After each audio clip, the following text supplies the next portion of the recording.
19, que es el reposo del pueblo de Dios. Pero solo lo leamos hasta ahí, pero también en Hebreo 4 continúa. Entonces vamos a leer la otra parte que continúa en el 4. Hebreos 4:1. Sí, 4:1. Y nos dice el Señor ahí, mire. Temamos pues, dice, no sea que permaneciendo aún la promesa de entrar en su reposo, alguno de vosotros parezca no haberla alcanzado. Mire, mientras nosotros estamos todavía aquí, todo se puede hacer en el Señor. Amén. Todo se puede hacer, pero una vez que ya llegó al Seol o al infierno, nada se puede hacer. Repito, mire, temamos pues, dice, no sea que permaneciendo aún la promesa de entrar en su reposo, o sea, la promesa de la vida eterna, la promesa de la salvación, alguno de vosotros parezca no haberla alcanzado. Y usted de repente dirá, pero ¿por qué dice este hermano que solo vivos podemos? La palabra me lo demuestra con el hombre rico y Lázaro. El hombre rico, a él no le interesaba nada de las cosas del Señor. ¿Y por qué digo eso? Porque la palabra me lo demuestra. Él pasaba en fiestas todos los días. Se vestía, dice, de púrpura y todo lo que menciona ahí. Pero cuando él muere, cuando muere el hombre, el mendigo, ¿quién dice que vinieron a llevarlo? Los ángeles. Cuando murió el hombre rico, dice, solo murió y lo enterraron. ¿Qué significa? No vinieron los ángeles por él. Una. Ahora vamos a la segunda. Perdón. Pero cuando el hombre rico está en el Hades, en el infierno, mira a Abraham y mira a Lázaro y le dice, Padre Abraham, haz que manda a Lázaro que me mande, que moje el dedo, la punta del dedo, imaginen qué tanto agua podría llevar, y me traiga, dice, porque estoy en este lugar de tormento. Y en ese momento podemos ver que él clama por su gente, él clama por sus hermanos, porque le dijo a Abraham, mira, de aquí no puede ir para allá, ya no puede venir para acá. O sea, tú donde estás, olvídate que ahí ya estás frito. Y el que está aquí, pues él está en el seno de Abraham. Entonces él clama y dice, tengo 5 hermanos. Y él lo dice muy claro, y no quiero que vengan a este lugar de tormento. Manden a alguien, o sea, como yo ya no puedo, aunque él quiera decir, como los vivos aquí claman por los que están muertos, ya no se puede clamar. Y ellos allá pidiendo porque vayan a hablarles a su familia en vida. Eso es lo que nos demuestra la palabra. Y él le dijo, si no escuchan a los profetas, bastaba Moisés y los que estaban en su momento, tampoco se van a persuadir si mandamos a alguien que resucite de los muertos.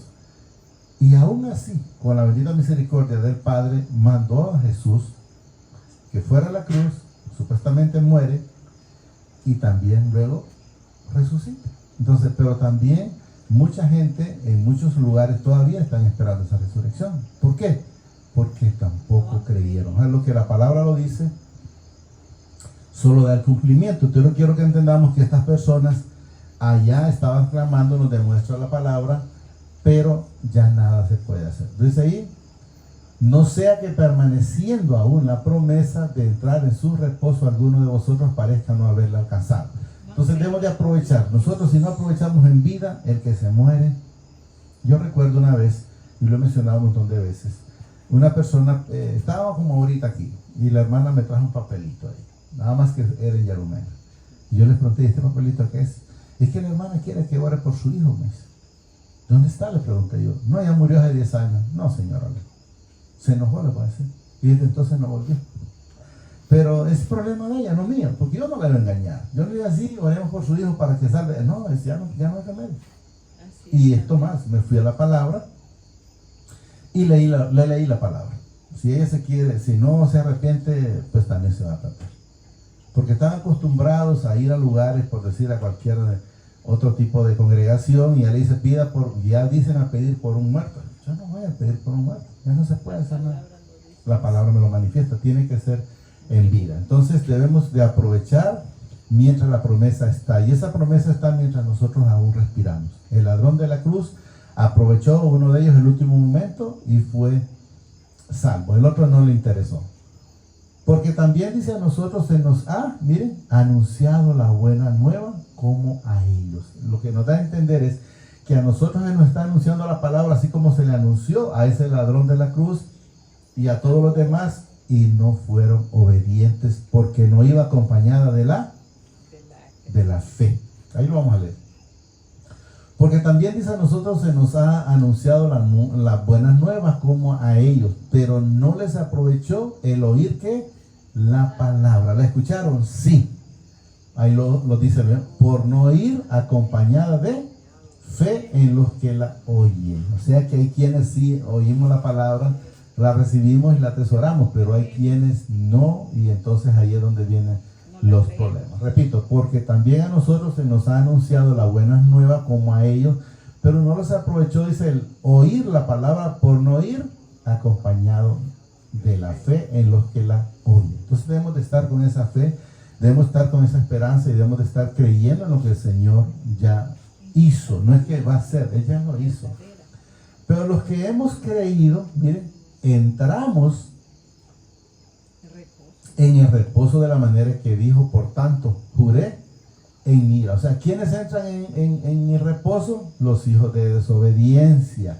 Y luego nos dice abajo, no entrarán, dice, en mi reposo. Pero ¿quiénes no entran? Miren, Los de desobediencia. aún las obras suyas estaban acabadas desde la fundación del mundo. O sea, ¿a quiénes se refiere el Señor? Voy a poner un ejemplo. Judas, desde la fundación del mundo, no tenía salvación. Ya estaba acabado lo de él, ya venía solo a entregar a Jesús y iba a ahorcar. El ladrón de la cruz pudo haberse arrepentido igual que el otro, pero no lo hizo. Él ya estaba determinado desde entonces. Repito el 3. ¿Quiénes? Los que hemos creído y centramos en el reposo de la manera que dijo. Y luego aquí cuando el Señor estaba enojado, por tanto juré, dice, en mi ira no entrarán en mi reposo. Ya no habla de nosotros. Quiero que entendamos, habla de los de desobediencia porque ahí lo vamos a ir viendo. Aunque las obras suyas estaban, dice, acabadas desde la fundación del mundo. Porque en cierto lugar dijo así, del séptimo día, y reposó mi Padre de todas sus obras en el séptimo día. Y otra vez, aquí no entrarán en mi reposo. ¿Quiénes son los que no entran? Los desobedientes. Aquí vamos al 6. Por lo tanto, puesto que falta que algunos entren en él, dice, aquellos a quien primero se les anunció la buena nueva, no entraron por causa de ¿qué? De la desobediencia. ¿Oyeron la palabra? Sí, la escucharon, pero no les interesó. Entonces, por la desobediencia,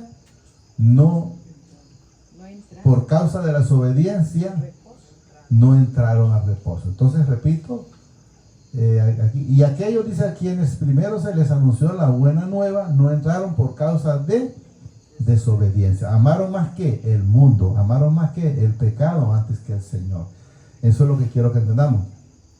Y así es como a veces en su momento les digo, no, el que son desobedientes y no se arrepienten no van a entrar. ¿Y por qué me dice? Porque la palabra me lo dice. Y la palabra se sustenta sola. Todo lo que la palabra manifiesta, todo va teniendo cumplimiento. Otra vez dice, determinó un día, hoy, diciendo, después, hoy no habla de fue ayer o antier, no, hoy, diciendo, después de tanto tiempo por medio de David, como se dijo, ¿qué dice?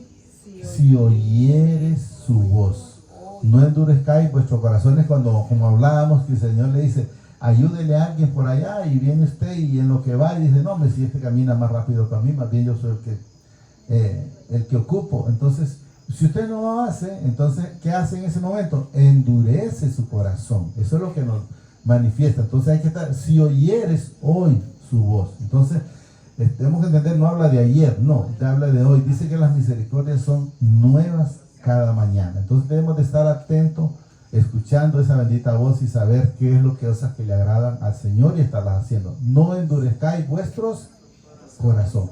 ¿Cuál era el problema del faraón? Que él endurecía su corazón. Ahí dice la palabra que el Señor le decía a Moisés, yo endureceré su corazón. Pero ¿cuándo sucede eso? Cuando el Señor sabe que usted no quiere nada con él. Amén. No quiere nada. Entonces, hablábamos con la hermana sobre esas cosas, que hay personas que usted les puede hablar y como quien dice, como estábamos en la escuela, por aquí entraba y por aquí salía. Entonces de nada le sirve. O sea, si no va a hablar, el mismo Señor sabe y le dijo en Samuel, no tengo el texto donde le dice, no pidas por este pueblo, porque no te oiré. ¿Y por qué el Señor estaba, llamémoslo, en rebeldía con eso? Pues sabía que ese pueblo no quería nada con él. Ese mismo pueblo le dijo a Samuel, queremos ser igual que todos los pueblos, queremos andar en fiesta, queremos tener reyes.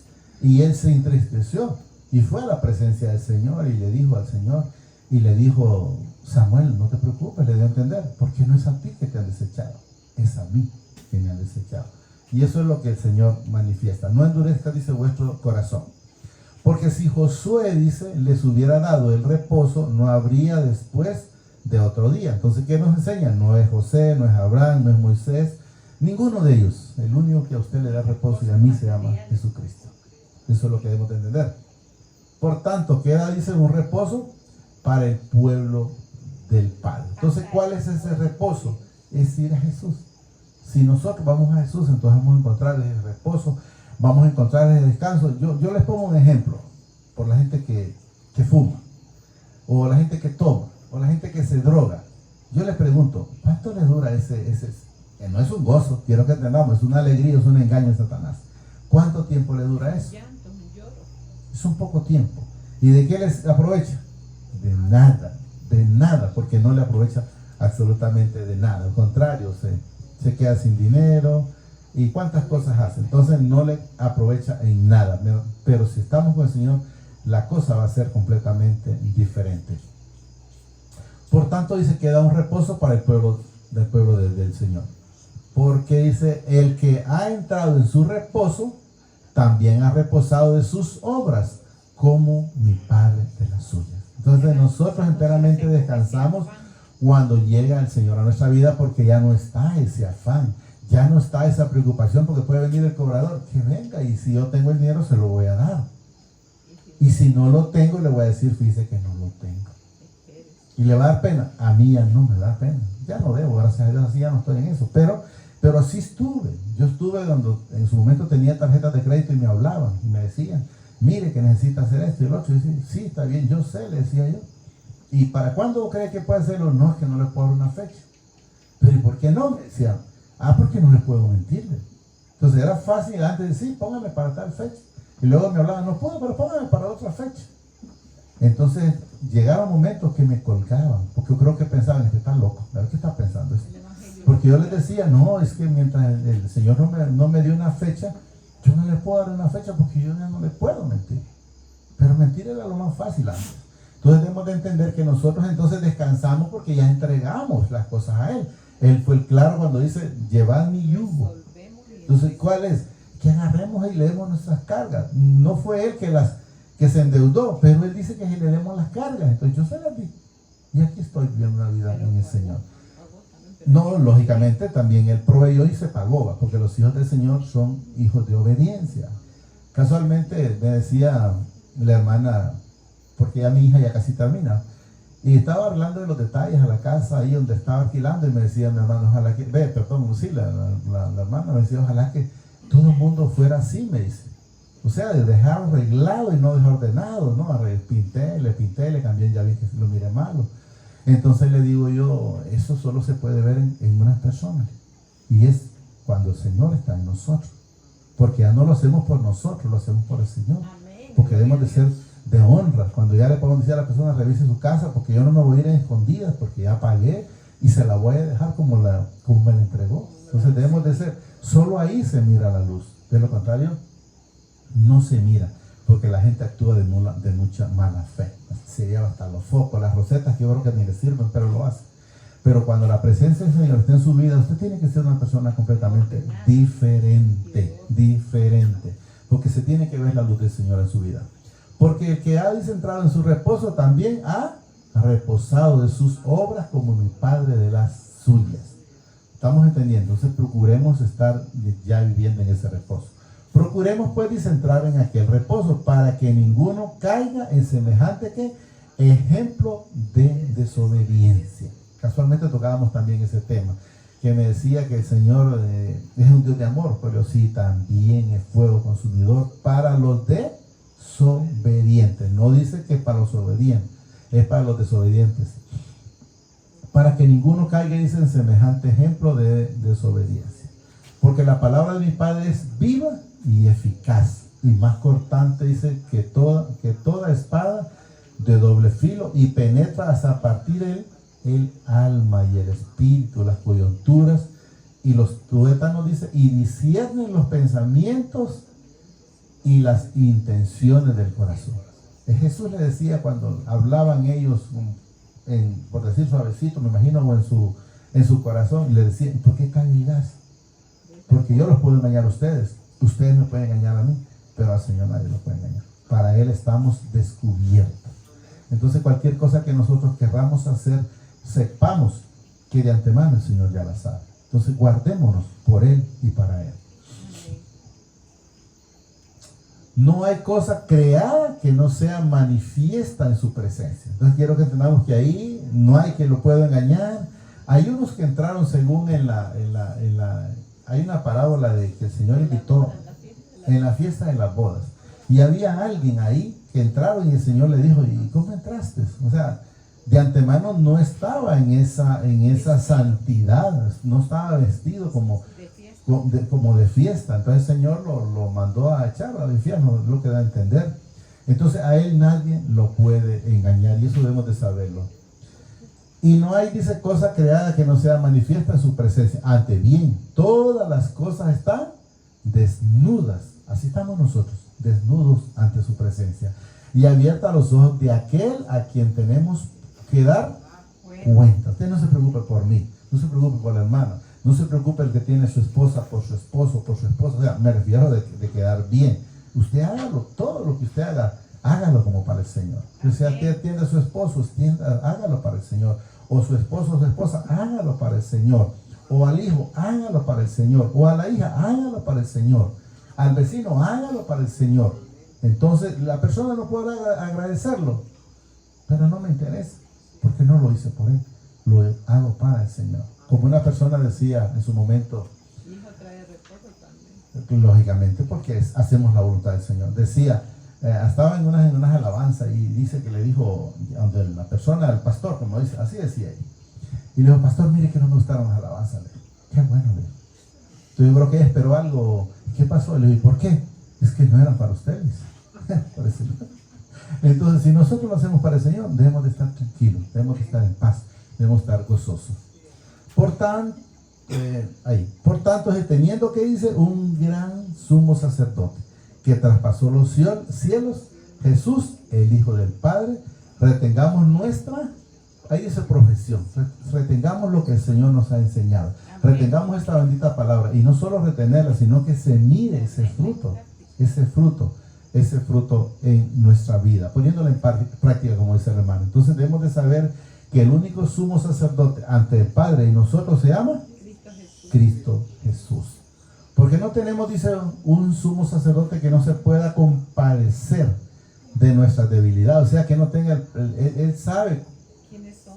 Él sabe, como que dice, cuando alguien dice, aparece en unas partes, llega la prueba, pero el Señor sabe hasta dónde podemos resistir, y Él también da la medicina. O sea, que usted se la complica buscándole en otro lado, es porque quiere, pero Él también le da la medicina, Él le da todo. Porque no tenemos un sumo sacerdote, dice, que no pueda compadecerse de nuestras debilidades, eso es de nosotros, sino uno, dice, que fue tentado en todo según nuestra semejanza, pero sin pecar. Entonces debemos de saber que nosotros debemos de estar sin pecar. Pero póngame un 1 de Juan 2:1, solo para que sepamos, no es para que lo hagamos, que son cosas diferentes saber y que ir a hacerlo. Miren lo que nos dice.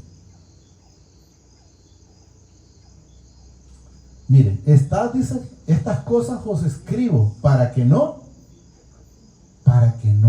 pequéis. O sea, evita cualquier situación. Y si alguno hubiera pecado, abogado tenemos para con el Padre, a Jesucristo el justo. O sea, pero dice,